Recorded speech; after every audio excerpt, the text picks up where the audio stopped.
nacional que todas as empresas que produzem grupos geradores seguem, ou quase todas seguem, que é a ISO 8528.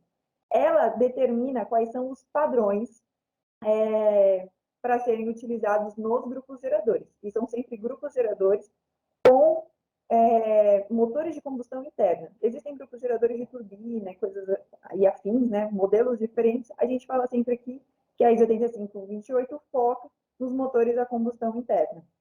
E essa norma, ela vai definir, além dos tipos de aplicação, como os grupos geradores têm que ser testados em fábrica, como eles têm que ser dimensionados em fábrica, como eles têm que ser desenhados, como eles têm que ser testados e quais os critérios de rendimento e carga que eles precisam atender. Quando a gente fala em regime de operação, a ISO 8528, ela tem...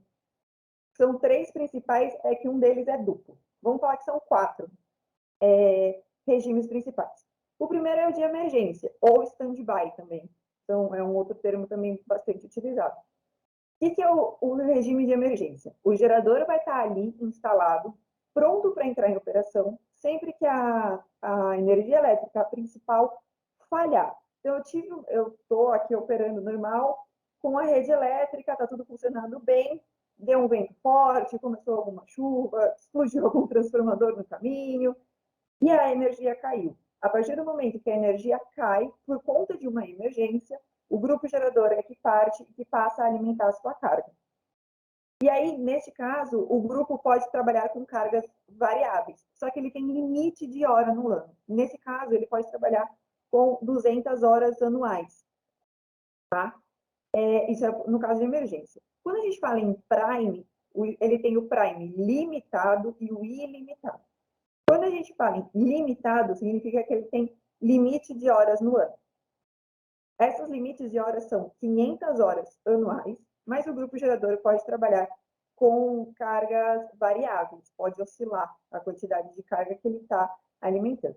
Quando a gente fala em ilimitado, ele não tem limite de horas anuais, mas a gente precisa manter uma carga constante, ela não pode ter variação.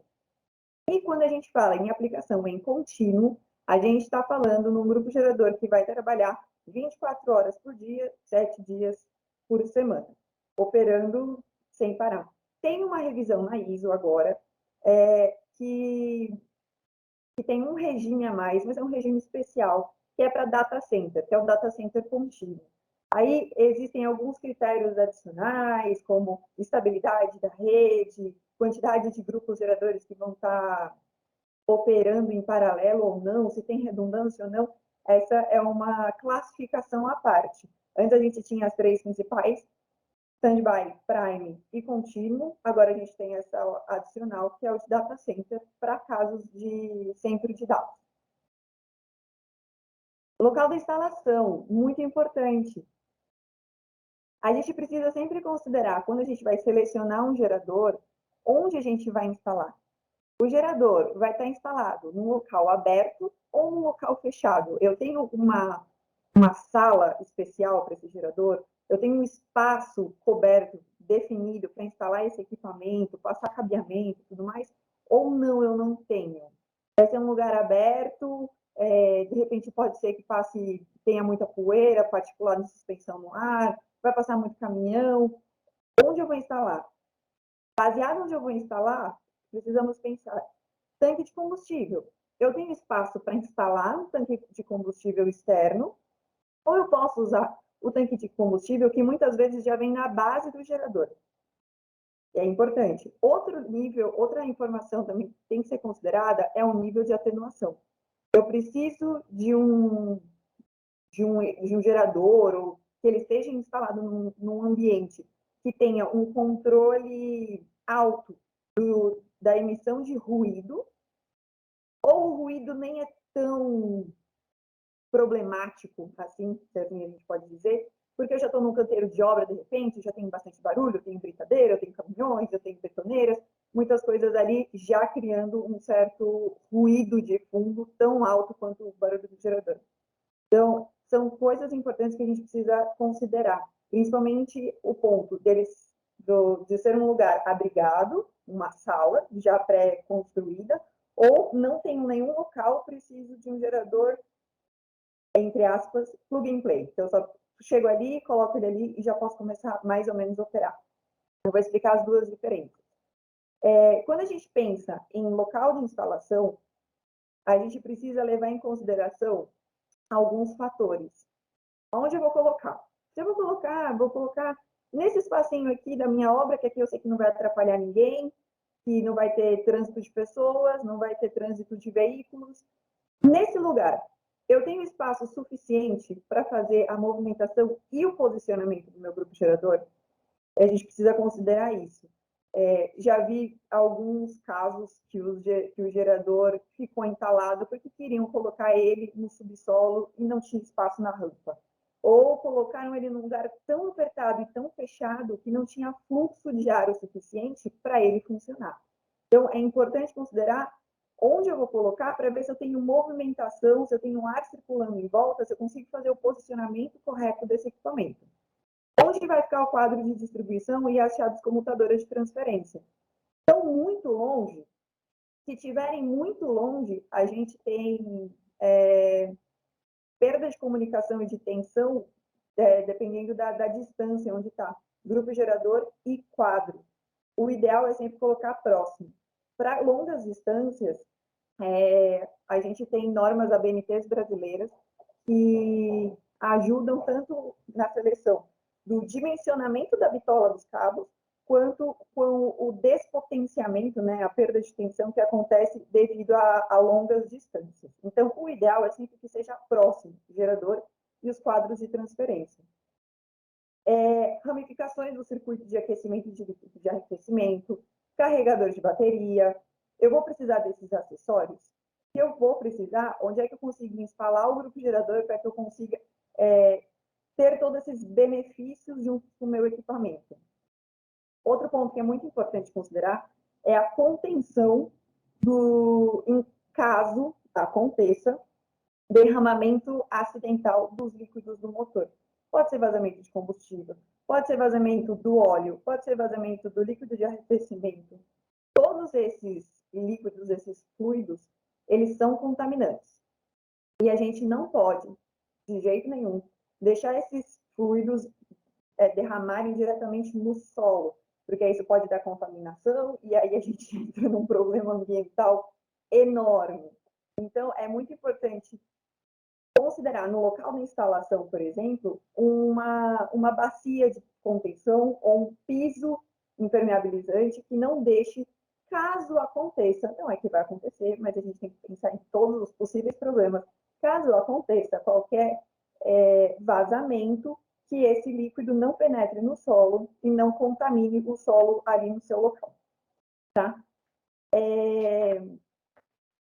A facilidade para manutenção. Isso aqui também é muito importante. Já vi muitas aplicações, vários geradores, e quando eu falo vários geradores, eu não quero dizer geradores Cummins, eu falo geradores no geral. Quando a gente começa a trabalhar com alguma coisa específica, a gente começa a reparar nessas coisas o tempo todo, né? Então, às vezes eu estou andando na rua, vejo um gerador de uma corzinha diferente e já olho para ver se está instalado direito, se não está instalado direito. E eu já vi várias instalações que não tem espaço para fazer manutenção. E eu fico imaginando como é que o técnico vai conseguir trocar um filtro de óleo? Como é que ele vai conseguir trocar um filtro de combustível? Por quê? Por exemplo, quando o filtro de óleo está de um lado do gerador, no lado oposto está o filtro de combustível. E aí o que eu já vi muitas vezes? O pessoal quer meio que esconder o gerador. Então coloca ele encostadinho numa parede, ele encostadinho num muro, para tentar disfarçar ele, ou colocar várias plantinhas em volta, para tentar disfarçar que o gerador está ali.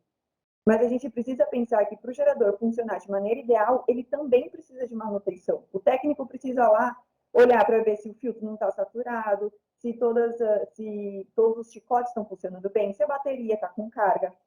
Então, é muito importante a gente lembrar, não só no momento de adquirir o gerador e falar, beleza, está funcionando, mas como eu vou fazer com que ele continue funcionando, como é que eu vou conseguir fazer a manutenção dele, tá? Caso precise também, a gente comenta isso sempre com grandes empreendimentos, né? Por exemplo, shoppings, hospitais, data centers. A gente, nesses casos, acontece muito a compra e aquisição de grupos geradores muito grandes, que a gente chama até de HHP, são High Horsepower, tem uma baita potência de motor, é um motorzão gigante. Então, caso tenha uma falha e precise fazer a movimentação ou locomover peças muito grandes, como a gente vai fazer isso? Então, a gente sempre pede para considerar, nesses grandes empreendimentos, espaços, um espaço grande o suficiente para que a gente consiga fazer a retirada de grandes peças, por exemplo. E outro ponto que também é importante é a facilidade para fazer teste de carga quando necessário no gerador. Às vezes, quando precisa fazer alguma manutenção, ou até mesmo como recomendação do dia a dia do equipamento, a gente sempre pede que o gerador seja ligado pelo menos uma vez por semana, no mínimo 30 minutos. O ideal é que essa operação, né, esse funcionamento seja feito com carga. Se isso puder ser considerado no projeto, seria ideal. Muitas vezes isso não é, a gente sabe, acontece, e o gerador opera em vazio. Mas se puder operar 30 minutinhos por semana, só para ele, né, os fluidos recircularem, ele dá aquela esquentadinha, ver se está tudo funcionando bem, 30 minutinhos por semana com carga é o ideal.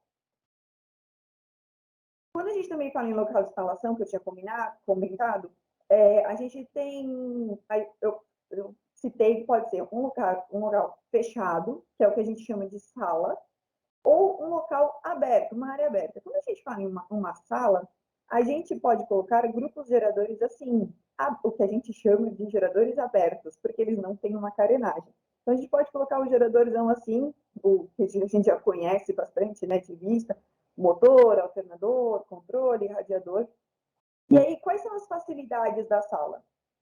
O ambiente, geralmente, é melhor para a parte de manutenção. Então, o técnico, se estiver chovendo, se estiver ventando, o técnico está aí dentro. Ele está seguro, ele não está exposto às intempéries. O custo da manutenção também vai ser menor quando está dentro de uma sala. E aí, como eu comentei, ele está menos suscetível a eventos climáticos. E aí o ambiente é melhor para a operação. Lógico, quando a gente vai dimensionar um grupo gerador, a gente considera, sim, qual é o tamanho da sala e qual é o fluxo de ar. Mas isso é uma outra apresentação. A gente está falando agora em seleção do equipamento e os fatores para selecionar. Quando a gente fala que não temos um lugar aberto, um lugar fechado, só temos áreas abertas, o local que eu tenho para o grupo gerador é esse aqui, então, tipo, uma área aberta, a seleção que a gente faz, a indicação é que seja colocado um gerador carenado. Por quê? Dentro dessa caixa verde, né, desse mini container, já está o grupo gerador e ele já foi testado para essas condições. Então, dentro da carenagem, qual é o fluxo de ar, se o fluxo de ar já está ideal, qual é a restrição e tudo mais. Tem espaço para fazer as manutenções necessárias, e a gente não tem tanto problema, por exemplo, com a parte de obra civil. Eu não preciso construir uma sala, fazer instalação de atenuadores de ruído, caso sejam necessários. O espacinho já é menor. O que a gente precisa levar em consideração, sim, foi o que eu comentei, às vezes aquela parte de uma base impermeabilizada, né, que tenha como se fosse um tanque, caso tenha algum vazamento de líquido.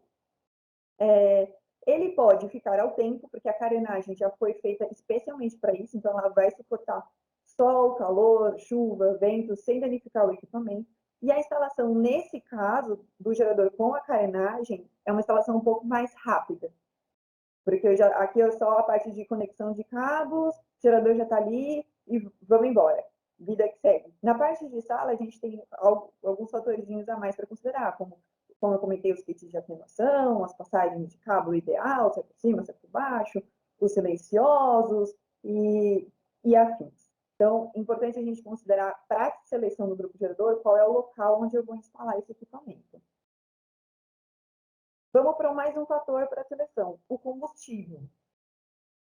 A gente encontra no mercado vários tipos de grupos geradores. Eles podem utilizar vários tipos de de combustível. Pode ser a diesel, eu já vi a etanol, eu já vi a gasolina são os menorzinhos, e tem a gás natural. Falando em Cummins, a gente tem geradores a diesel e a gás, e esses são os mais comuns de mercado, assim, é o que a gente mais encontra. Até nas outras marcas, são esses dois combustíveis que são mais utilizados. Quando a gente usa o gerador a diesel, diesel é para qualquer aplicação. Pode ser standby, pode ser prime, pode ser em contínuo, pode ser em data center. Aonde precisar, gerador a diesel está lá para funcionar.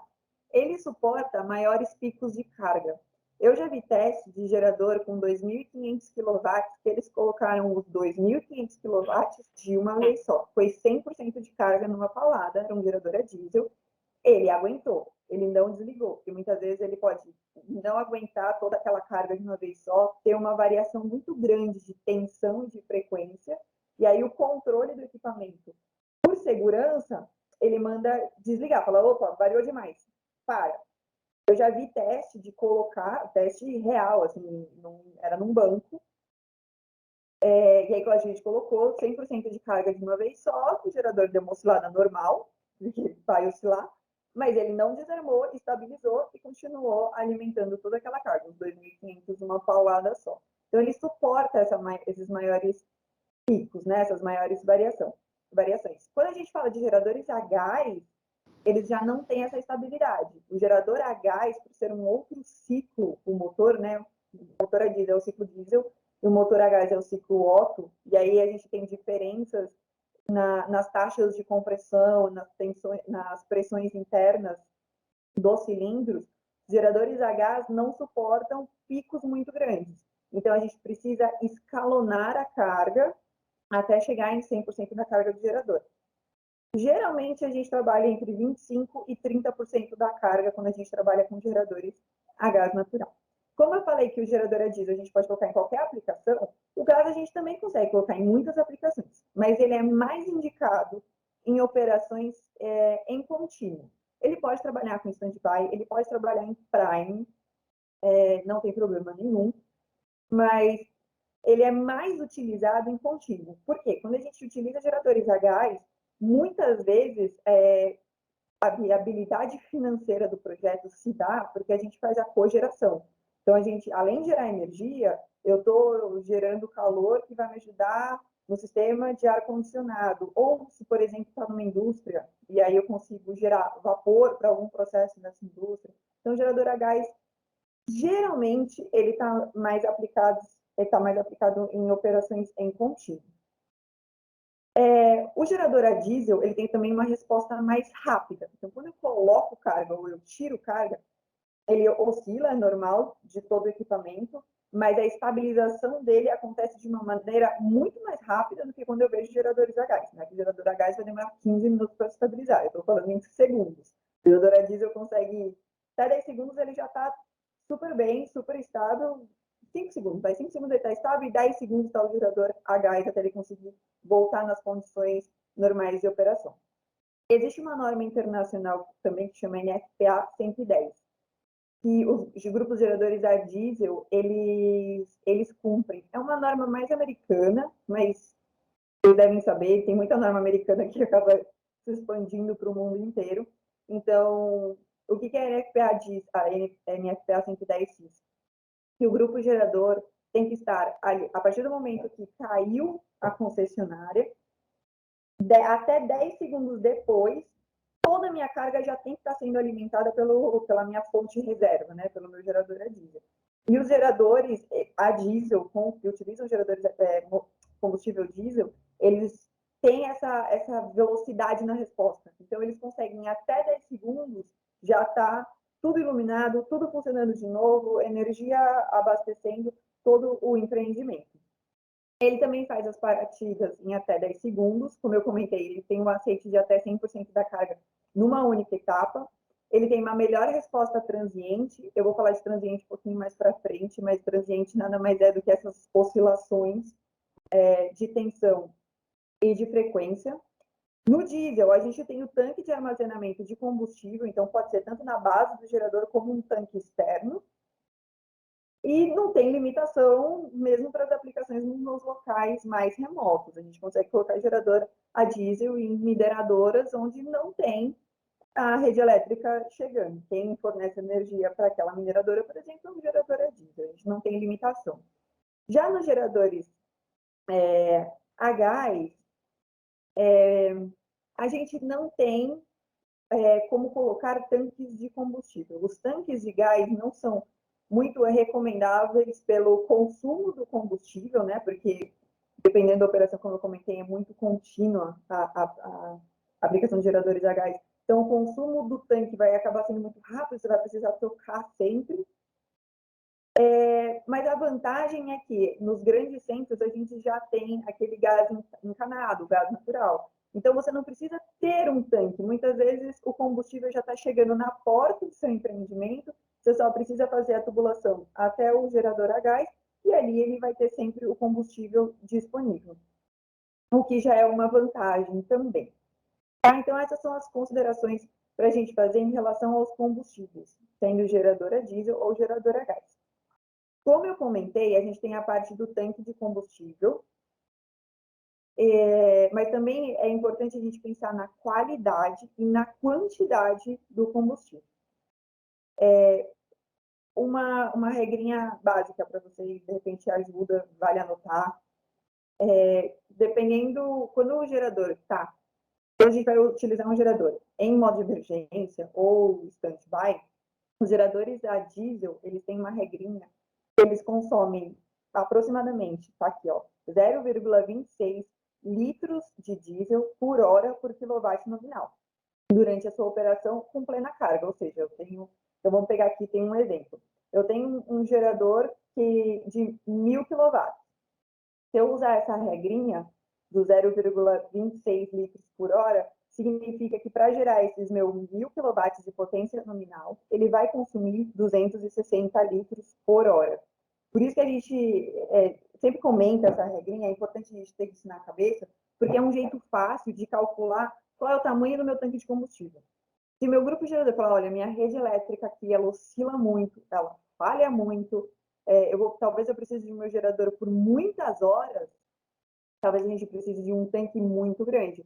Então, é legal ter essa regrinha do 0,26 litros por hora por quilowatt para conseguir estimar qual é o tamanho do meu tanque de combustível.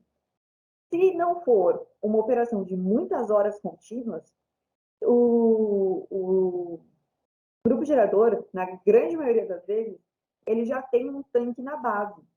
Então, ele já tem um certo volume ali. Falando de geradores Cummins, pode ser de 250 litros, 500 litros, 1.000 litros, depende do modelo. Mas ele tem essas opções, essas variações.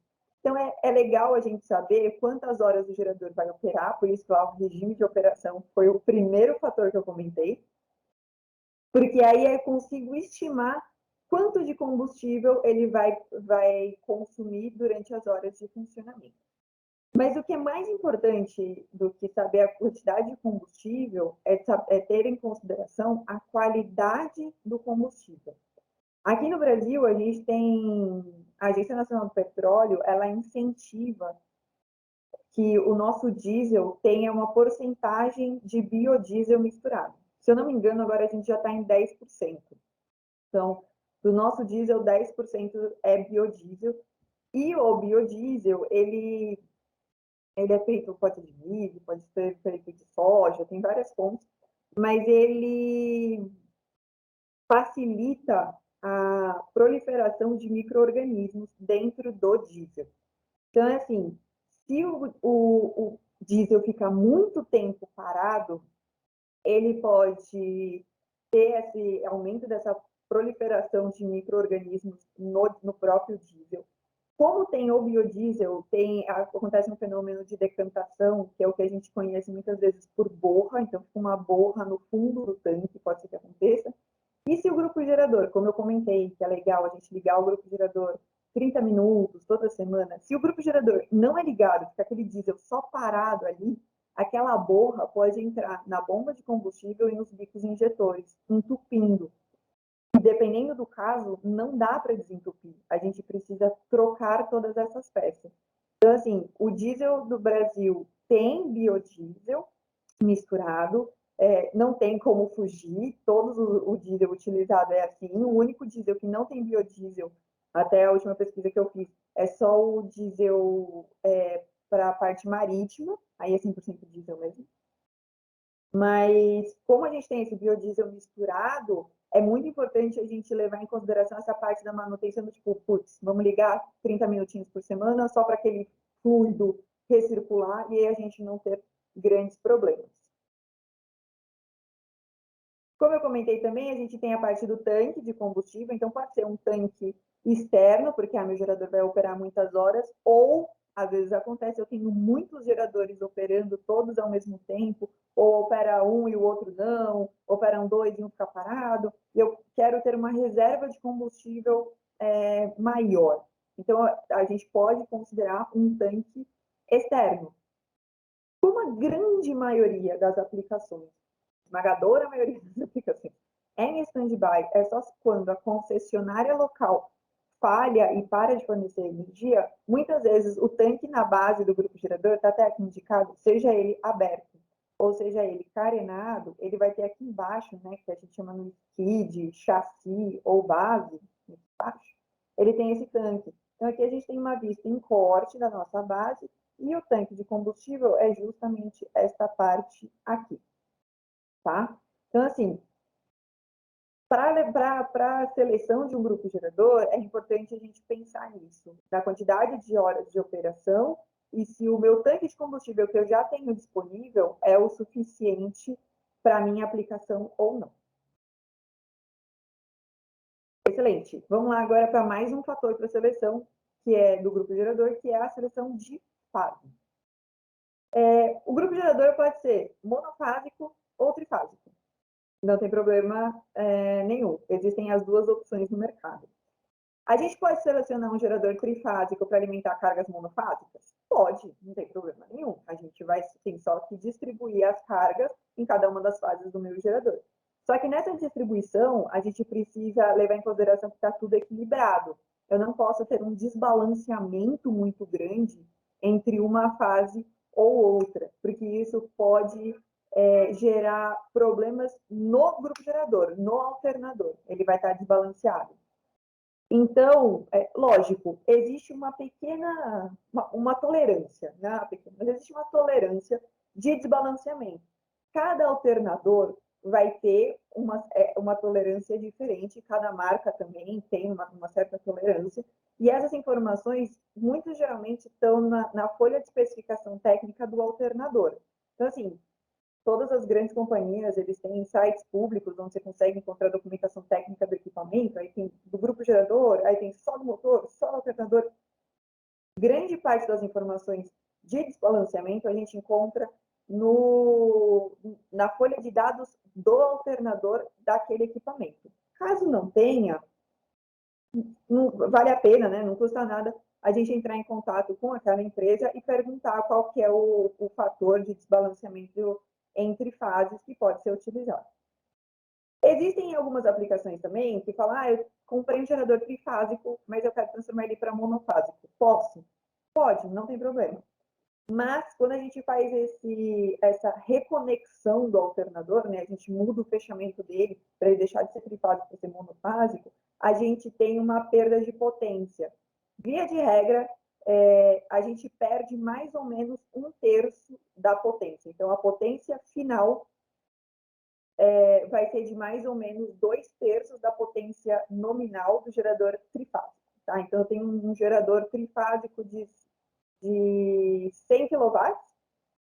Se eu fechar ele para monofásico, ele vai ficar com 66 kW, mais ou menos, tá? Aproximadamente, tá? Então, é sempre lembrar que na hora da seleção, fala, putz, selecionei um trifásico, eu queria um monofásico, vamos tentar balancear as fases, ou falar, não dá para balancear as fases, a gente consegue fazer conexão, só que tem que lembrar que o gerador vai perder potência por conta disso. Critérios de carga, essa parte também é importante. Quando a gente seleciona um grupo gerador, o ideal é que a gente conheça as cargas que a gente vai alimentar, quais são as cargas de emergência ou as cargas prioritárias que não podem ficar sem energia elétrica.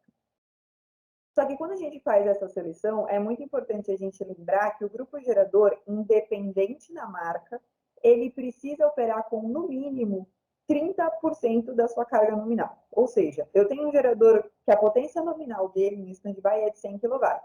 Acabou a energia e ele precisa arrancar para poder começar a gerar energia e alimentar minhas cargas. Eu preciso ter pelo menos 30 kW ali para ele poder alimentar. Se o grupo gerador trabalha com menos que isso, a gente começa a ter alguns probleminhas.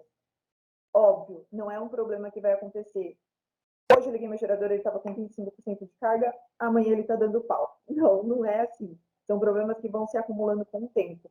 Só que são problemas graves, que se a gente não tomar cuidado, podem dar falhas que a gente chama de catastrófica. O que é uma falha catastrófica? Eu não tenho mais como reparar aquele motor. Eu vou ter que tirar ele e colocar um novo. Ou eu vou ter que tirar ele e o retrabalho que a gente vai fazer nele é monstruoso. Quando eu falo a gente, eu não falo nem só como Cummins, eu estou falando como fabricantes de grupos geradores ou fabricantes de motores, tá?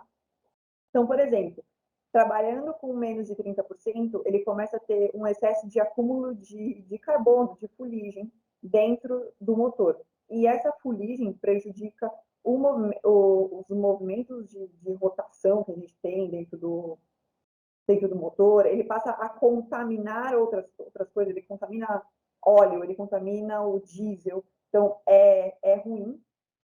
O grupo gerador não atinge uma temperatura mínima de trabalho, ele precisa de uma certa temperatura de trabalho para ter dilatação dos componentes e aí conseguir trabalhar bem, tipo, dilatação de pistão, de anéis, e com isso conseguir fazer com que o fluido, como o óleo, o lubrificante, escorra de maneira ideal e caminhe de maneira ideal dentro do motor. Se ele não atinge essa temperatura mínima de trabalho, que a gente fala que está trabalhando a frio, a gente pode ter algumas falhas também, como a gente conhece, que é o espelhamento de camisa. O que é o espelhamento de camisa? Eu não consegui ter a dilatação ideal dos meus anéis, e com isso eu não consegui fazer a distribuição ideal de óleo lubrificante, por exemplo, dentro do meu cilindro. Então, o pistão com os anéis, ele vai passar a ficar friccionando na camisa dentro do bloco do motor, né, em cada um dos cilindros, e aí eu vou começar a criar ranhuras e como se fosse usinar a camisa do meu cilindro, né, a camisa dentro do cilindro do motor. E aí, nessas ranhuras, a gente começa a encontrar problemas, porque ali o óleo vai, quando o gerador estiver trabalhando, por exemplo, com 100% de carga, eu vou ter um escape de diesel por ali, um escape dos gases da combustão por aquela ranhura dentro da camisa, né, do motor. Eu não vou ter, ou eu vou ter um acúmulo de óleo lubrificante ali que eu não deveria ter, e aí o óleo acumulado vai queimar, e aí eu vou ter um problema na minha exaustão. Então, assim, existem vários problemas que podem acontecer em diversos subsistemas do motor por conta da baixa carga. Então, o ideal é que, quando for selecionar um gerador, é que considere quais são todas as cargas que ele vai ter que alimentar, mas ter em mente que ele precisa alimentar sempre pelo menos 30% daquele total que eu tinha imaginado. Tá? E aí, quando a gente fala em carga máxima, é sempre importante a gente imaginar, prever aumento de carga no futuro, caso tenha. Falar, coloquei esse gerador aqui, mas eu vou, por exemplo, estou subindo essa torre, mas eu sei que eu vou subir mais uma torre. Será que eu posso colocar só um gerador para essa e depois com o mesmo gerador alimentar a segunda torre? Ou será que eu vou ter que pegar um outro gerador, uma para cada? Então, existem algumas considerações. É possível a gente escolher um gerador um pouquinho maior, porque ele já está prevendo o aumento de cargas no futuro. Tá? Beleza. Agora falando de parâmetro de carga, então. Quando a gente fala em parâmetros de carga, é importante a gente identificar alguns critérios de onde está sendo aplicado este grupo gerador. Então, é importante a gente considerar todos os diferentes tipos e tamanhos de carga que o gerador tem que suportar. Então, o gerador vai suportar lâmpadas, ele vai suportar uma máquina de solda, ele vai suportar, ele vai ter que alimentar motores elétricos, ele vai ter que alimentar, por exemplo, pode ser que exista no brakes. Então, é importante a gente saber qual é o tamanho da carga. Quando a gente fala o tamanho, a gente fala do quanto que ela vai consumir de potência, né? E quais são os tipos de cada uma delas. Se é só motor elétrico, se é só lâmpada, se ela é capacitiva, se ela é indutiva. Então, é importante a gente levar isso em consideração. Outro ponto importante é o fator de potência e os requerimentos de potência. Um exemplo, só para ilustrar, quando a gente fala em hospitais, hospital tem muita máquina de imagem. Então, tem raio-x, tem parte de ressonância magnética, ultrassom. E esses tipos de equipamento, eles são extremamente sensíveis à variação de carga. Extremamente sensíveis. Então, assim, eu não posso escolher, muitas vezes o que acontece, não dá para escolher um grupo gerador na potência limite da carga necessária. Às vezes é o que a gente faz, a gente precisa colocar um gerador um pouquinho maior, sobredimensionar, porque quando eu começar a alimentar essas cargas que são mais sensíveis, o meu grupo ela não vai sentir a oscilação da energia enquanto eu estou alimentando cargas. Então, é importante a gente considerar isso como o fator de potência. A gente tem um range ideal, a gente sempre trabalha, comenta, entre 1 e 0,8 do fator de potência, porque ali é um range ideal. Pode ter variações para menos, abaixo de 0,8? Pode, 0,7, 0,6. Acontece, a gente sabe que acontece, mas é importante a gente considerar como essa variação está impactando no meu grupo gerador. Porque eu posso entrar numa zona que a gente diz que passa a causar danos térmicos no alternador, pode gerar instabilidade no meu alternador. Então, é importante a gente saber quais são os fatores de potência que as minhas cargas precisam para serem energizadas. Os requisitos de transiente de carga súbita. Então, qual é a potência de cada uma das etapas na partida? Então, quando eu partir meu grupo gerador, vou passar a alimentar o meu primeiro bloco de carga. Meu primeiro bloco de carga tem alguns motores elétricos, com partida direta. Então, eu vou ter um pico ali, por causa da corrente de partida, eu tenho um pico ali de geração, depois estabiliza. Qual é a minha próxima etapa de carga? Eu tenho mais motores. Então, a gente precisa considerar a potência na partida, em cada uma das etapas, a potência acumulada em cada uma das etapas, e se esses picos não estão ultrapassando a potência ou o que o gerador pode entregar. Também é importante a gente considerar cargas cíclicas, aquelas que ficam liga, desliga, liga, desliga, liga, desliga. É importante também a gente considerar isso para a seleção do grupo gerador, para saber como o gerador vai operar nesses casos em especial.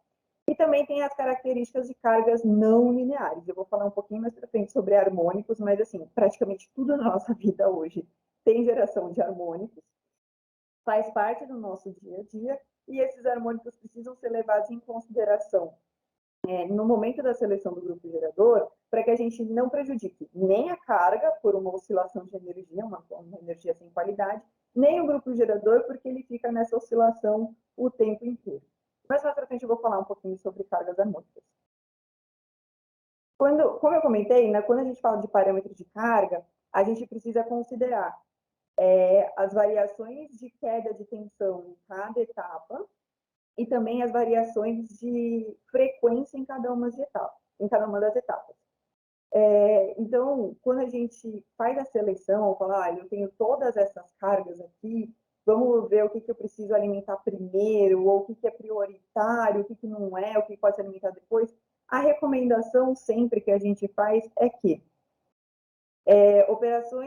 equipamentos que têm picos de carga ou que têm uma potência de arranque, né? Uma corrente de arranque muito grande, que eles sejam alimentados primeiro. Por quê? O gerador está ali, tranquilo, sem nada de carga, então ele consegue fornecer toda a energia dele para aquele equipamento muito grande que tem uma oscilação ou alguma característica, né, peculiar muito específica. Então, grandes equipamentos, grandes correntes de partida, a gente sempre indica que sejam os primeiros a serem alimentados. Depois desses primeiros, a gente passa a alimentar, por exemplo, as cargas de emergência. Então, vamos num exemplo real. Uma indústria, acabou a minha energia, eu estou colocando um grupo gerador. Primeiro, eu vou alimentar os motores elétricos. Se eles são prioritários, eles não podem deixar de funcionar, por exemplo. Eu vou primeiro alimentar eles. Na hora que esse primeiro degrau de carga, né, esse primeiro step, foi alimentado e está estável, o segundo, eu coloco, por exemplo, a iluminação de emergência. Tá? Então, a gente sempre prioriza essas cargas muito pesadas e muito, às vezes até muito frágeis, que não aceitam muitas oscilações e tudo mais, primeiro, para que a gente consiga entregar uma energia de qualidade para esse equipamento e depois a gente vai alimentando o resto. Por exemplo, iluminação de emergência, geralmente eles já têm um capacitorzinho ali, que a luz acabou, ele vai continuar ali aceso só para até o gerador partir e passar a alimentar tudo. Nada que seja desesperador para todo mundo ficar no silêncio. No silêncio, perdão, no escuro. Certo? E aí também tem a parte, isso falando em queda de tensão, e tem a queda de frequência também. Quando a gente coloca ou tira a carga, a gente tem essa certa variação. E aí tem alguns equipamentos que são sensíveis. Então é importante a gente conhecer qual é o limite de oscilação que cada um desses equipamentos pode ter. Tá? Os limites, falar, Kim, beleza, como é que eu sei quais são os limites? Geralmente, esses limites de oscilação são definidos pela carga. Equipamentos muito específicos, eles já têm no manual em plaqueta, muitas vezes está na plaqueta do motor elétrico, ou do equipamento. Quais são os requerimentos de carga, quais são as variações. Se não está ali na plaqueta, vai estar no manual. Caso não tenha nenhuma informação, por exemplo, existem normas internacionais que estabelecem quais são os limites de queda de tensão, por exemplo. Quando a gente fala em bomba de incêndio, tem uma norma internacional, a NC 695-7, que ela fala que o limite da queda de tensão para bomba de incêndio é de 15%. Não dá para variar mais. Esse é o limite. E aí, essa norma vale tanto para a construção dessa bomba de incêndio, como para a seleção de um grupo gerador. Então, eu consigo limitar quais são essas variações de queda de tensão. Resposta a transiente, que era o que eu estava comentando com vocês. O que é o transiente? Se eu tenho um gerador, meu gerador startou, começou a funcionar, mas ele está em vazio, e aí ele vai começar a alimentar as cargas, os blocos de carga.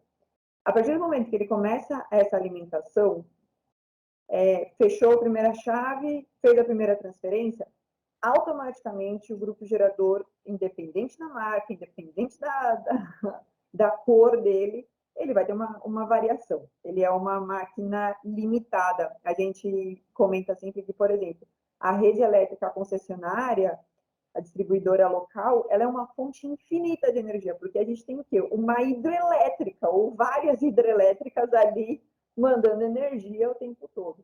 Gerador não. O gerador a gente tem um motor girando com certa quantidade de combustível, que está girando um alternador, e aquela é a energia que ele tem para fornecer. Então, ele é uma fonte ilimitada de energia. Então, quando eu faço uma transferência, ele vai dar uma leve oscilada, então ele vai ter uma oscilação de tensão, de frequência, e até se estabilizar. Ele oscila, os controles internos falam, opa, precisamos corrigir, estamos fora do que é o setado como padrão, e aí eles fazem todos os ajustes, e o gerador volta a operar de maneira padrão. Tá? Então, é importante a gente levar em consideração essa parte do transiente. Falar, eu tenho equipamentos que não aceitam, por exemplo, essa variação muito grande, como eu estava comentando.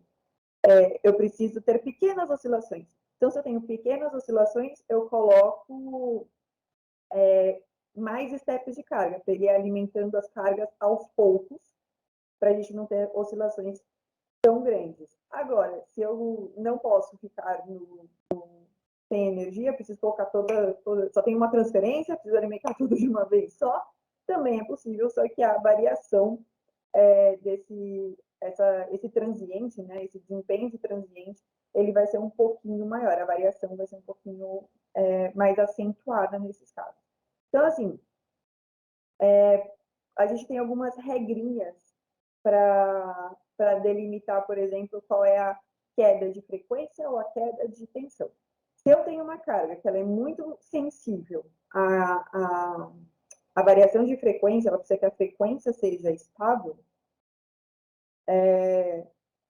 a frequência e a potência ativa, então a gente acaba selecionando um motor maior.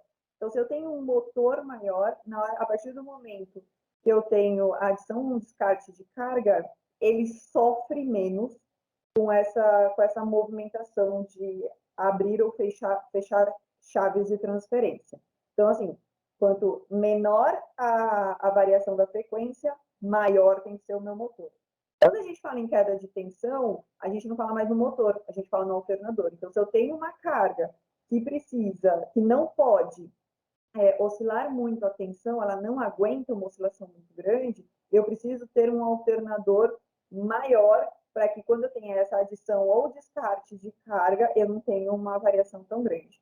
Aqui no gráfico, a gente tem aquele exemplo que eu comentei do gerador de 2.500 kW, colocando 100% de carga de uma vez só. Então, assim, quando a gente olha aqui na tensão, que é a linha preta, ele está saindo aqui dos 480, eu coloquei 100% de carga, então eu coloquei 2.500 kW de uma vez só. Ela deu uma bela de uma caída, chegou a quase aqui 250, e aí o controlador do grupo gerador já começa a trabalhar super rápido, fala, opa, vamos voltar para a minha tensão nominal. Ele trabalha e volta aqui os 480, falando da linhazinha preta, tá? Se a gente considerar o tempo, foi daqui, ó, vamos supor que tá aqui, tá? 106 segundos, e aí ele estabilizou aqui, ó, no 112. Então, o grupo gerador demorou para estabilizar a tensão 6 segundos. Você vai ouvir um barulho diferente no motor, ele vai dar uma oscilada, mas ele estabiliza em 6 segundos. Em 6 segundos, ele está alimentando 100% da carga, como se nada tivesse acontecido. Aqui na linha vermelha, a gente tem a parte da frequência. Então, aqui, ó, ele estava em 60 Hz, né? A gente colocou a carga, ele caiu, chegou a quase 50, chegou a 50 Hz. O motor começou a operar mais rápido, injeção mais de combustível, estabilizamos a rotação, e em 6 segundos também eu já tenho a frequência nominal estabelecida de novo. Então, quando eu comentei, tipo, o grupo gerador suportou 100% de carga, às vezes parece que é um negócio, nossa, ele deve demorar muito tempo para estabilizar. 6 segundos é muito rápido, é muito bom. Certo? Então, essa parte é a parte de transientes, então a gente precisa considerar. O ideal, o que a gente sempre recomenda, é que as alimentações sejam feitas por etapas, várias etapas. Quanto mais etapas, mais rápida é a estabilização do grupo gerador e mais rápido ele está apto a fazer a próxima alimentação, a fazer a próxima transferência de carga. Então, aqui a gente tem um exemplo. Então, como eu comentei, o que a gente recomenda sempre é que as cargas grandes sejam alimentadas primeiro, por exemplo, então, primeira chave de transferência. Quando o grupo gerador aqui começar a operar, a primeira chave de transferência fecha e as cargas grandes é que vão ser alimentadas. Por quê? O gerador tem ali toda a potência disponível para fornecer energia para passar a alimentar essas cargas.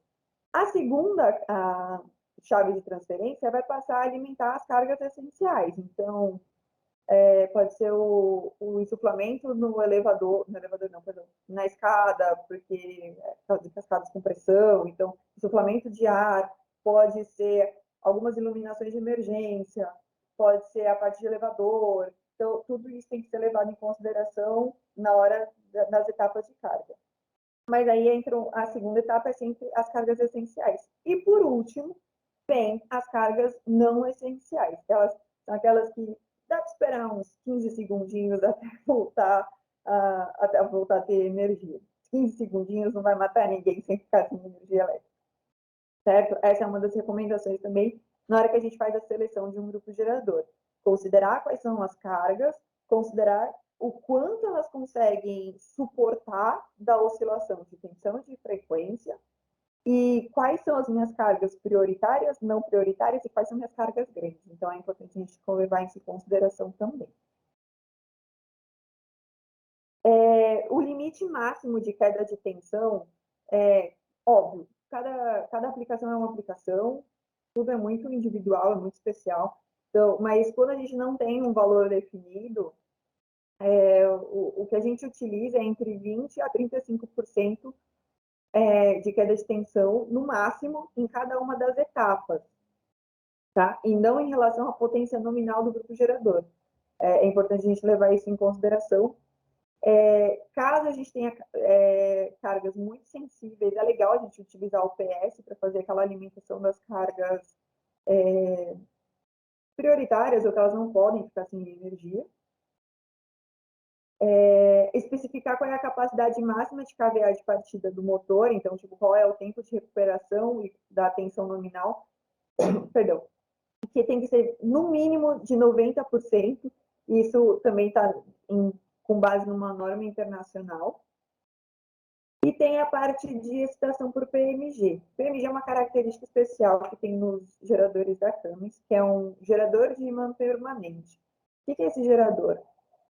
No alternador do próprio grupo gerador, ele tem no próprio eixo, não dá nem para ver, está escondidinho dentro, tem uma tampinha escondendo, ele tem como se fosse um outro gerador de energia ali, específico para o AVR. Quem é o AVR? É o regulador automático de tensão. É uma plaquinha que fica olhando qual é a tensão do gerador, para saber se ela está no nominal, que foi o que a gente pediu, se ela está lá nos 480, 440, 480, 380, 220, ela fica monitorando, e sempre que tem uma oscilação, sei lá, adicionei carga, retirei carga, e ela oscilou, ela fala, opa, preciso voltar para o nominal. Então, a alimentação dessa plaquinha, né, que é o AVR, vem do PMG. Então, ela tem uma resposta muito mais rápida, porque ela tem uma fonte de energia própria, e ela consegue fazer todo o controle do alternador para ele se estabilizar de uma maneira mais rápida. Por isso que a gente comenta sempre que a utilização de PMG para transientes, né, para quando você precisa de transientes, tempos curtos nos transientes, a utilização do PMG é fundamental. Cargas não lineares, como eu tinha comentado. Carga não linear tem tudo agora. Tudo tem carga não linear. E aí eu vou explicar um pouquinho mais para frente. Por exemplo, onde a gente tem cargas não lineares? Inversor de frequência, retificador, forno a arco, no brakes, fonte chaveada, máquina de solda aqui pra caramba, lâmpada fluorescente com reator eletrônico, equipamentos hospitalares, tudo, praticamente tudo no nosso dia a dia, a gente tem essas cargas não lineares.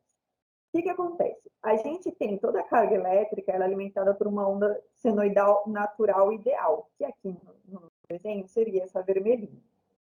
Ela é aquela que a gente aprende, ideal a fazer na faculdade, ponto máximo, ponto mínimo, longe para o zero zero, isso aqui é o ideal, ela é a onda perfeita.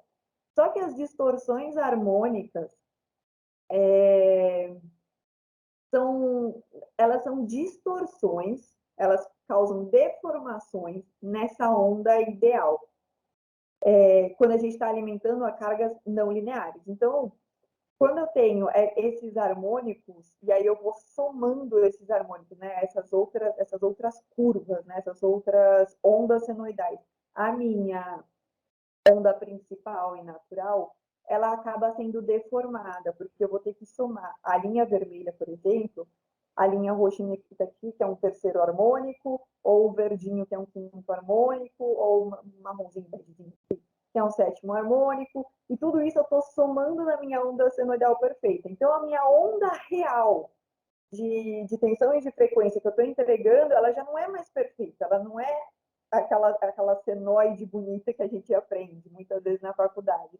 Ela passa a ter deformações. Então, nesse caso, por exemplo, ela fica como essa linha preta. Ela passa a ficar um pouquinho deformada, um pouquinho estranha. E aí, quem é que sofre com o harmônico? Motor, gerador, transformador, cabo elétrico, equipamento eletrônico, no geral, sofre. Instrumento de medição começa a ter variação. Relé de proteção, quem não consegue fazer a medição correta porque está vendo uma certa oscilação e não sabe se aquilo é normal ou não. Fusível. Então, assim, tudo vai acabar sofrendo com harmônica. E aí, quais são os efeitos da harmônica? A gente pode ter aquecimento excessivo nos cabos, ou no alternador do grupo gerador, disparo dos dispositivos de proteção, então relé, fusível, disjuntor, porque eles acabam vendo uma oscilação, eles não entendem se aquilo é normal ou não, e aí ultrapassa um certo valor limite, e eles acabam disparando. A gente pode ter problema de ressonância, redução de fator de potência, pode ter um aumento de queda de tensão, pode ter presença de tensão e de corrente no neutro e no termo. Tá? Então, assim, são vários problemas que já fazem parte do nosso dia a dia. Tem como a gente corrigir isso ou minimizar os efeitos? Tem. Eu vou falar um pouquinho mais para frente. Mas é só para vocês levarem em consideração que são problemas, entre aspas, que fazem parte da rotina para a seleção de um grupo gerador e que fazem parte de todos os equipamentos, tá? Sempre a gente vai ter algum harmônico ali envolvido. No grupo gerador, quais são os efeitos se eu não tomo conta, por exemplo, da quantidade de harmônicos que eu tenho ali na minha instalação? Se eu tenho mais de um gerador, eu posso ter dificuldades no paralelismo. Eu posso ter instabilidades nos sistemas eletrônicos, né, interno do equipamento. Eu posso ter erro na medição das grandezas elétricas.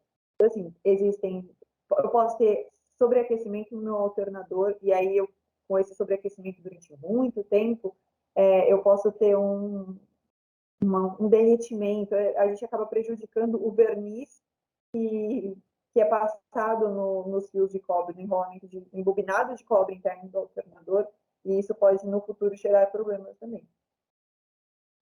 Então, por exemplo, quando a gente vai selecionar o grupo gerador, se a gente tiver muitas cargas que geram muitos harmônicos, a gente precisa avaliar como isso impacta no nosso equipamento. Quando a gente fala em harmônicos, por exemplo, numa carga, a gente tem aqui um exemplo. Essa aqui é a forma de onda senoidal, ou era para ser senoidal, da carga. Então, era para ser esse tracejadinho bonitinho, e ela tem toda essa variaçãozinha, que ela não, de senoide quase não aparece nada, né? Mas quando a gente alimenta essa carga com a rede elétrica, pode ver que até lembra uma senoide, ela está acompanhando mais ou menos ali o tracejado. Por quê? Eu comentei que a energia elétrica da distribuidora é uma fonte infinita de energia. A gente tem uma hidrelétrica que está abastecendo, né? É muita energia que está vindo. Existem distorções, mas as distorções são um pouco mais suaves. Óbvio, é muito importante a gente tomar cuidado com harmônicos, porque, como eu comentei, os harmônicos podem afetar diretamente o fator de potência, e variação de fator de potência pode influenciar em quanto a gente paga na energia elétrica. Pode vir multa. Então, é por isso, não só na seleção de um grupo gerador, como na conexão com a rede, é importante lembrar das distorções harmônicas.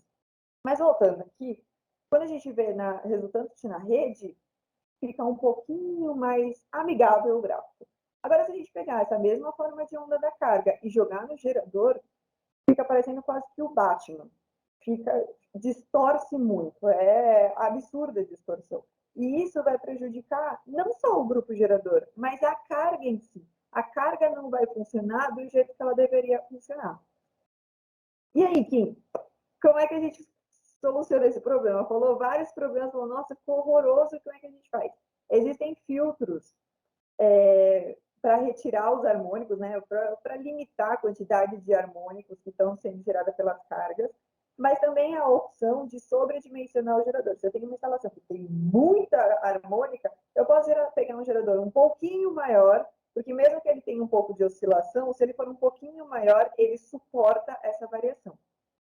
E também é importante, na hora de fazer a coordenação, né, de steps de carga, passo de carga, é importante a gente coordenar a alimentação das cargas não lineares, a fim de que uma anule a outra, de um jeito que as cargas não lineares consigam se anular entre si, e aí a gente não sofra com esses harmônicos, tanto no grupo gerador como na nossa instalação como um todo, certo?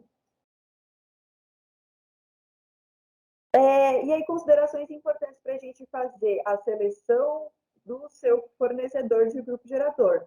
Aí agora vamos puxar um pouquinho a sardinha para a Camis, né? Tudo que eu expliquei para vocês até agora foi sempre em relação a grupos geradores como um todo, tá? Todas essas considerações não precisa ser o geradorzinho verde da Cummins, vocês podem levar em consideração para todas as outras marcas.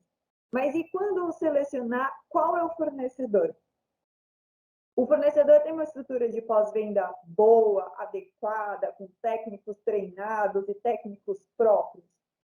Se a gente tem um técnico não qualificado para corrigir uma falha, além de não corrigir aquela falha, ele pode provocar outra, e o que vai causar um problema ainda maior, um tempo ainda maior do seu equipamento parado, e, o que é muito pior, um custo muito mais alto que você vai ter que pagar, certo?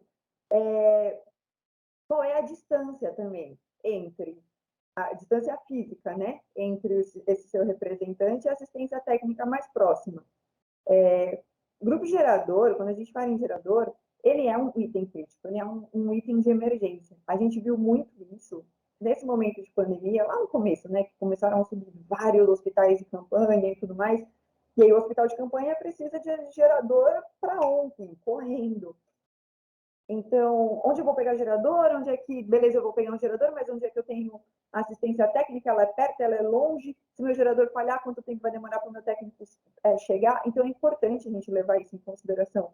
Se eu tenho uma falha no meu gerador, pode ser às vezes até uma falha simples, como, por exemplo, muitas vezes acontece, a bateria descarregou. Às vezes, botão de emergência acionado, algum abençoado foi lá, apertou o botão de emergência e ninguém se tocou que era aquela falha. São botões de emergência. Se eu estou uma distância muito longa do meu dealer, da minha parte de assistência técnica, quanto tempo eu vou ficar com o gerador ali sem operação, né, inoperante? E tem mesmo até a parte das manutenções programadas. Se eu tenho um dealer próximo, um representante próximo, eu tenho o tempo de atendimento vai ser muito melhor, muito menor. Eu não preciso considerar que ele saiu lá daquela outra cidadezinha, veio até aqui, fez a manutenção e aí voltou para lá. Né? Se está na mesma cidade, está muito próximo, é tudo muito mais rápido e o custo, consequentemente, vai ser muito menor. O trajeto é muito menor, o trajeto leva em consideração o custo também. Mais um pontinho para a gente considerar. A parada dos equipamentos para manutenção preventiva ou corretiva, né? Preventiva é aquela antes de acontecer a falha, e a corretiva é quando a falha já ocorreu, pode acarretar transtornos ou prejuízos. Se pode acarretar alguns prejuízos, o fornecedor precisa ter um estoque de peças robusto e adequado ali próximo para suporte da sua operação, né? Porque existem muitas peças que a gente recomenda até para nossa rede de distribuição Brasil, que eles já tenham justamente para isso. A gente entende o quão crítico é a operação de um grupo gerador e principalmente para o funcionamento de vários tipos de aplicações. Então, é fundamental que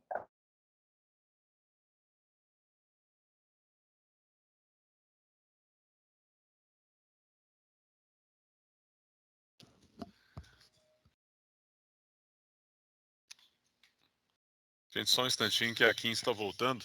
Kim, no ar de novo. eu caí. Vocês estão me ouvindo? Agora estamos ouvindo, pode falar. Vocês me ouviram até que parte? Até o último ponto desse slide, Kim. Então tá bom. Nossa, eu estava falando aqui, eu falei, ai meu Deus do céu, será que ninguém me ouviu? Mas então tá bom. Então vamos lá, última parte. É importante que o distribuidor tenha um estoque de peças. Que o distribuidor não, né? Mas o seu revendedor, o seu fornecedor do grupo gerador tem um estoque de peças ali. Imagina se você tem uma falha, por menor que seja, do seu grupo gerador, e aí o seu vendedor, né, o seu fornecedor local não tem a peça. Vocês devem estar acompanhando agora, por exemplo, como é que está o mundo. Não tem container, as peças estão demorando horrores para chegar. E uma das coisas que a Camis trabalha muito forte com os distribuidores, e a gente sempre tenta apoiar, é essa parte de estoque. Então, a gente incentiva e pede que todos os nossos representantes tenham um estoque estratégico de peças para que nenhum cliente fique à mercê da sorte ou do universo, certo? Então, agora puxando a sardinha para o lado Cummins, todas essas são vantagens e são características que os nossos distribuidores têm, que a DCML tem de um jeito muito forte, tanto da parte dos técnicos treinados, eles são treinados em fábrica, então os técnicos saem do distribuidor, saem de Minas ou de onde eles estiverem, vêm para a fábrica da Cummins em Guarulhos, recebem treinamento aqui com os equipamentos para saber fazer o reparo em campo nos momentos mais críticos. A DCML também tem vários pontos, ela atende vários estados e ela consegue ter esse relacionamento próximo e essa agilidade no atendimento nos momentos mais críticos, né, da falha do gerador, ou naqueles momentos de manutenção programada, seguindo um cronograma certinho, estando sempre presentes, estando deixando o gerador ideal para funcionamento, além de manter todas as peças necessárias e imagináveis em estoque, para que vocês tenham sempre agilidade no reparo, caso precise ser feito algum ajuste de emergência. Então, acho que da minha apresentação era isso, vamos fazer só um resumão. Então, assim, para selecionar o grupo gerador de maneira correta, o que a gente precisa levar em consideração? As horas de operação e o perfil de carga. Parâmetros do projeto, então, onde é que eu vou colocar o meu grupo gerador? Se ele está numa sala ou se ele vai ficar... Eu não tenho uma sala específica, né? Eu tenho só uma área aberta.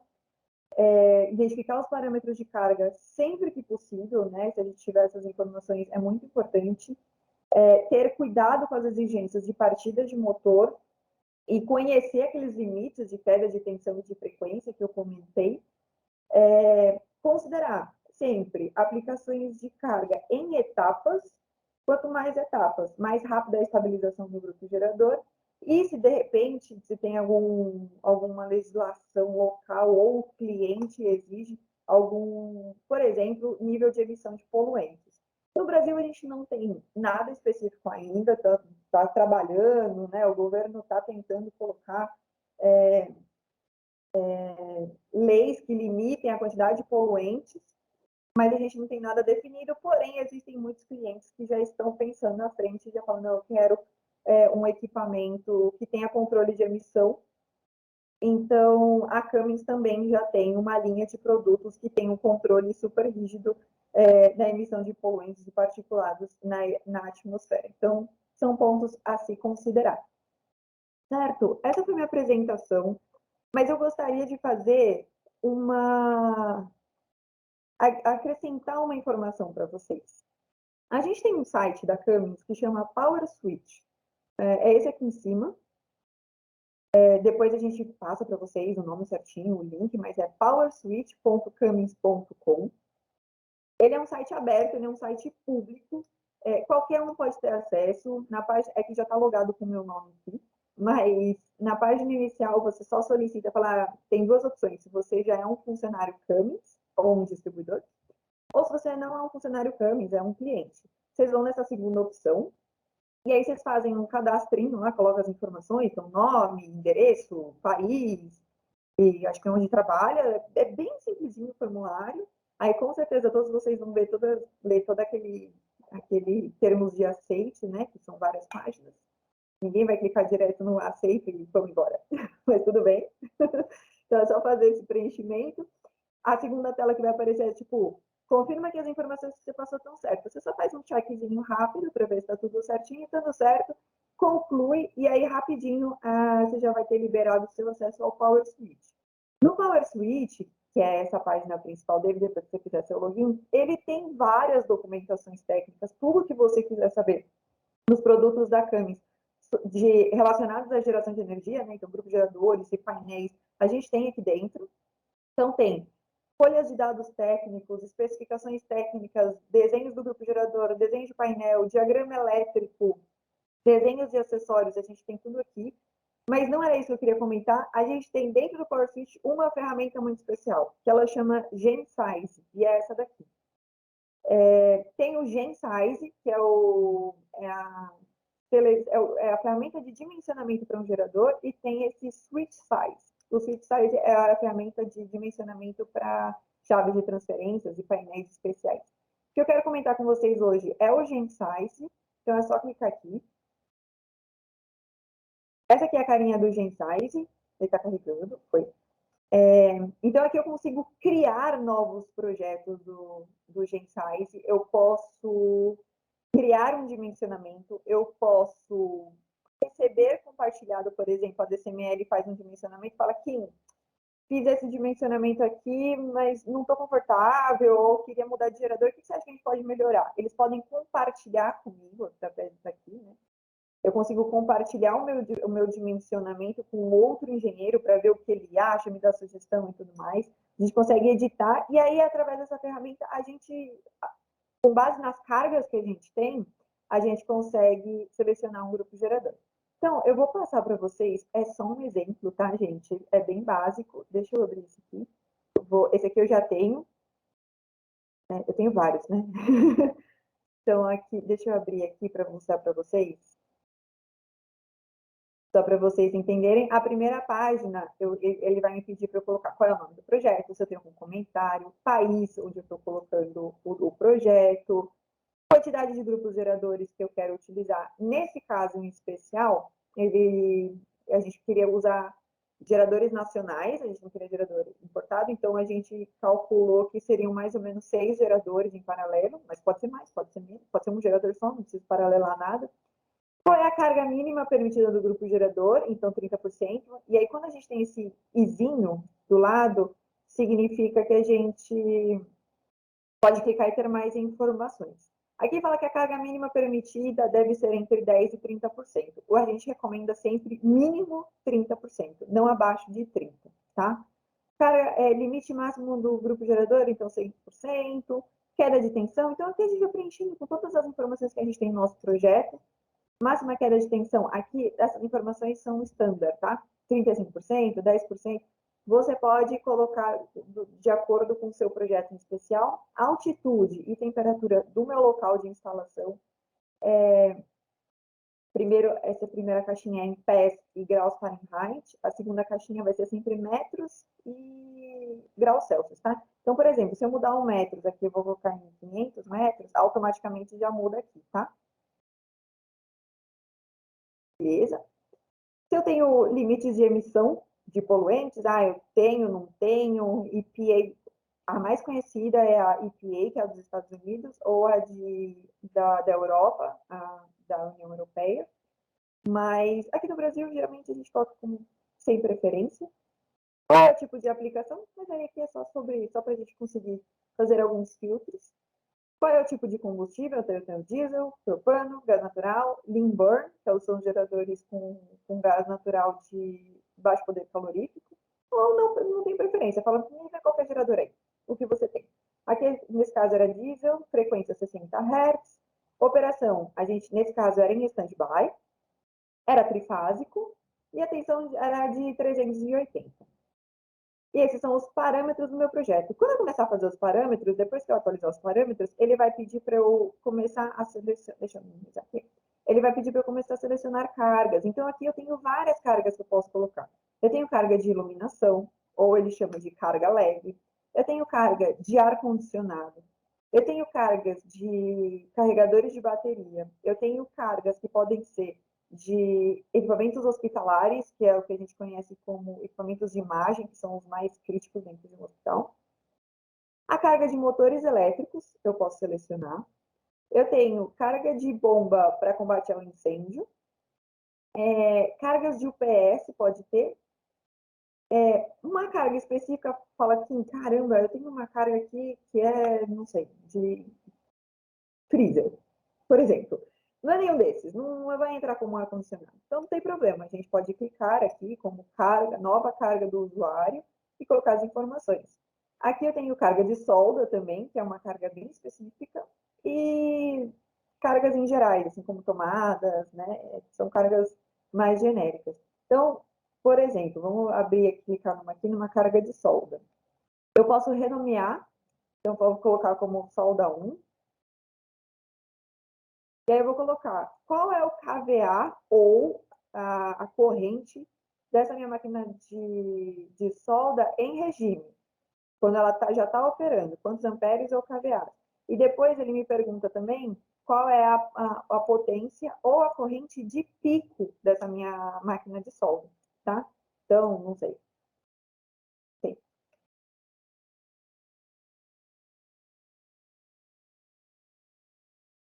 E aí aqui ele pergunta, já nos meus parâmetros de projeto, eu já tinha colocado que ele era trifásico, então aqui ele mantém. Mas se eu quiser mudar para monofásico, ele muda também, não tem problema. Tudo depende da sua carga e das considerações que você tem para esse projeto em específico. E cada informação que a gente coloca, aqui embaixo, ele já vai fazendo um cálculo, né, uma tabelinha básica com as informações dessa minha carga em específica, né, dessa máquina de solda, por exemplo. Então, se eu mudar aqui, ó, no monofásico, pode ver aqui que a gente já tem a alteração de algumas informações, como quilowatt-pico, kVA de pico e tudo mais.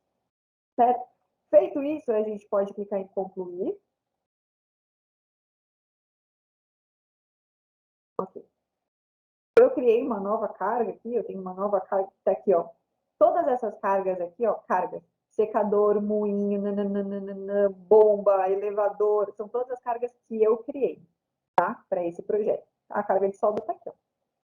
E aí, eu fiz um projeto em 2 etapas. Né? Para esses grupos geradores que eu comecei a fazer esse dimensionamento, a gente tinha 2 transformadores. Então, eu teria que alimentar os 2 transformadores de uma vez e a transferência ia ser para cada um dos transformadores. Não tinha muito o que fazer. Então, foram 2 steps. Foi o step 1 e o step 2.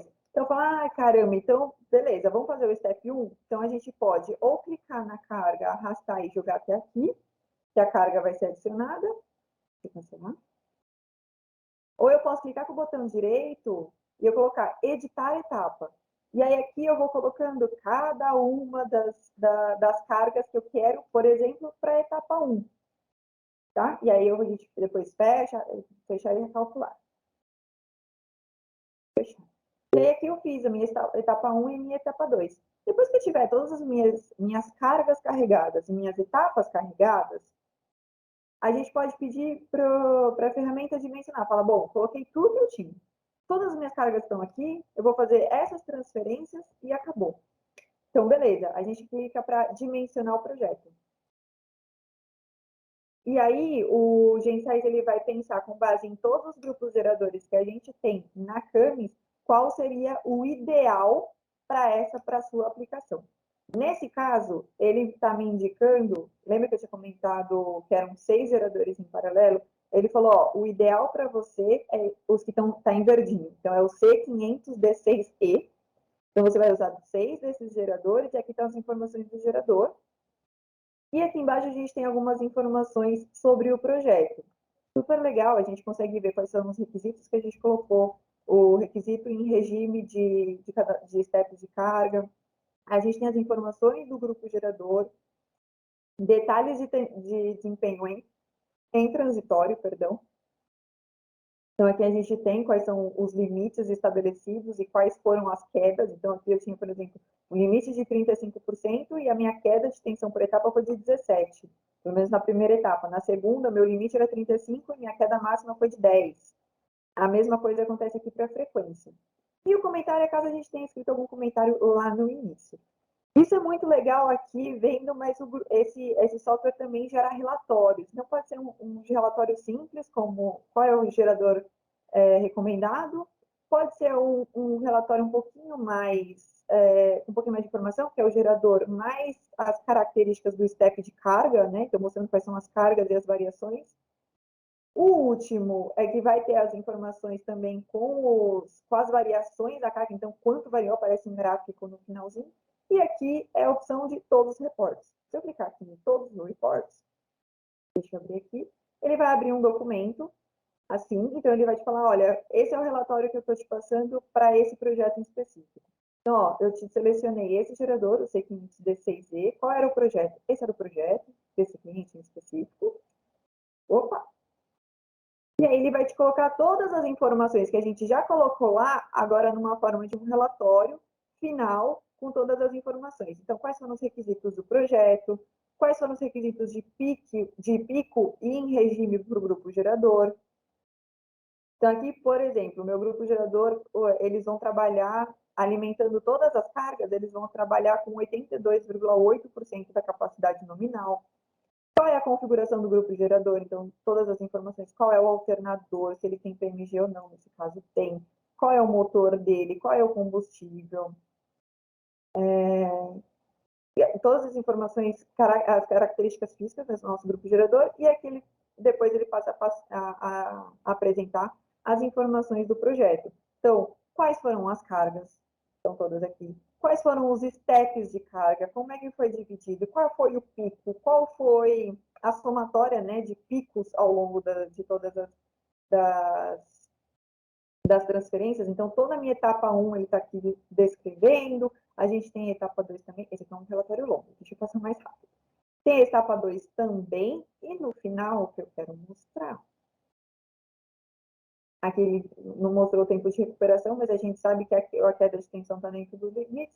E aí aqui ele mostra o gráfico que eu comentei, então, em relação à queda de tensão e à variação de frequência. Então, eu tinha limitado em 35%, para a primeira etapa ele oscilou 17%, para a segunda só 10%, em relação à tensão, e em relação à frequência, me mostra esse gráfico também. Eu falei, o máximo de oscilação de frequência é de 10%, ele oscilou em cada uma das etapas só 6%. E esse é um relatório final que gera urgenciais. Essa é uma ferramenta que vocês podem utilizar se vocês quiserem dimensionar um grupo gerador, ou a DCML também, todos os engenheiros de aplicação lá, têm acesso a essa ferramenta. Se vocês passarem as cargas do empreendimento de vocês para eles também conseguem te ajudar. Se vocês quiserem fazer um primeiro, assim, e aí mandar para o time da DCML e falar, pessoal, fiz esse, ver o que vocês acham, também podem compartilhar. É uma ferramenta aberta e pública, é um jeito que a gente tem para mostrar para vocês a confiança que a gente tem nos nossos produtos com base nas informações que vocês estão passando para a gente em relação às cargas. E eu acho que é isso. Eu passei 7 minutinhos, mas a gente começou um pouquinho mais tarde, então eu tô valendo, né? Tô dentro do tempo. Eu fiz a minha apresentação em 1h30. Ok, Kim. Agradecemos você. Agora eu vou abrir, caso alguém que esteja ainda no ar queira fazer alguma pergunta, o microfone fica aberto para questionar qualquer tema que a Kim tenha falado, ou que tenha dúvida, esclarecer algum ponto, fiquem à vontade.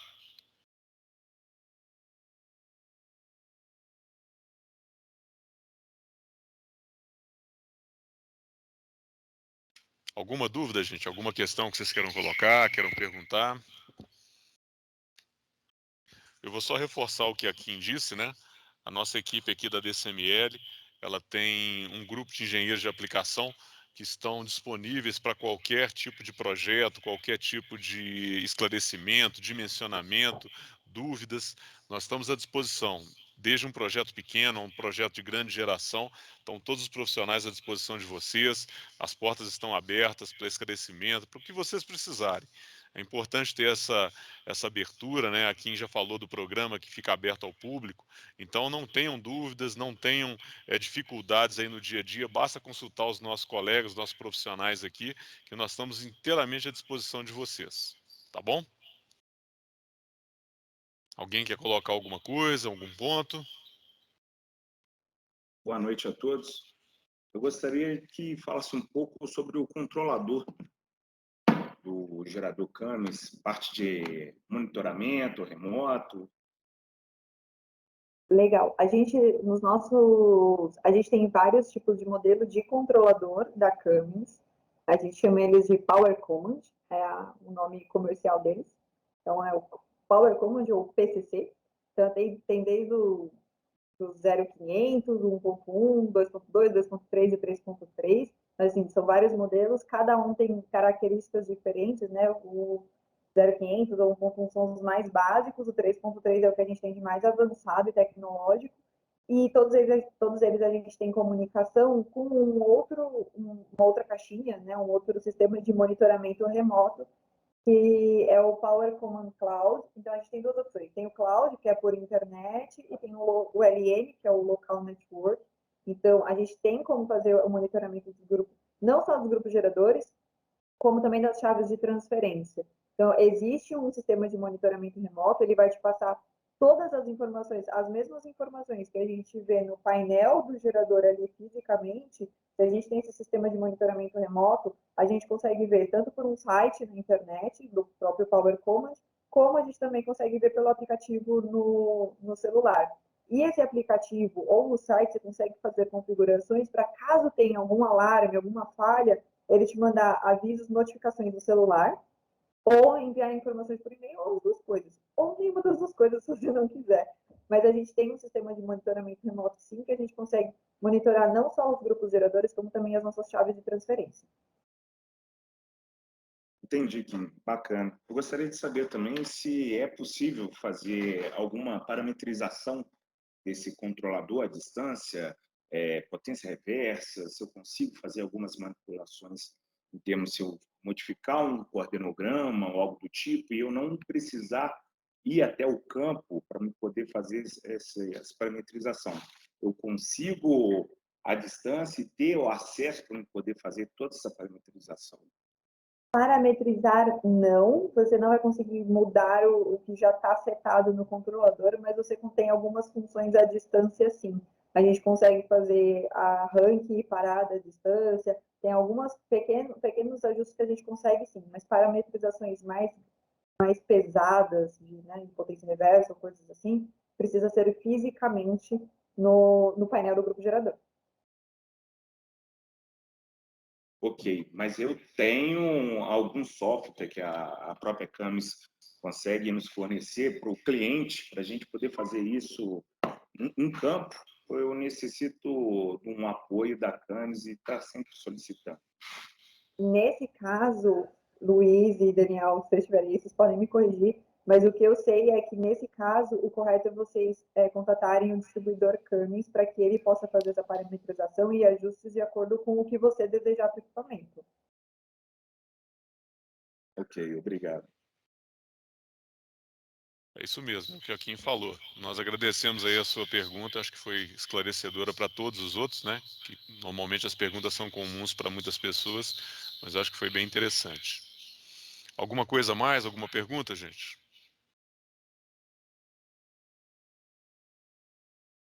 Se vocês não quiserem agora, não parece, não surge nenhuma pergunta na cabeça, e aí quiser me perguntar depois também, vocês têm, o pessoal da DCML pode compartilhar com vocês meu e-mail, vocês vão ter contato com o pessoal da DCML também, que tem um time de engenharia de aplicações incrível.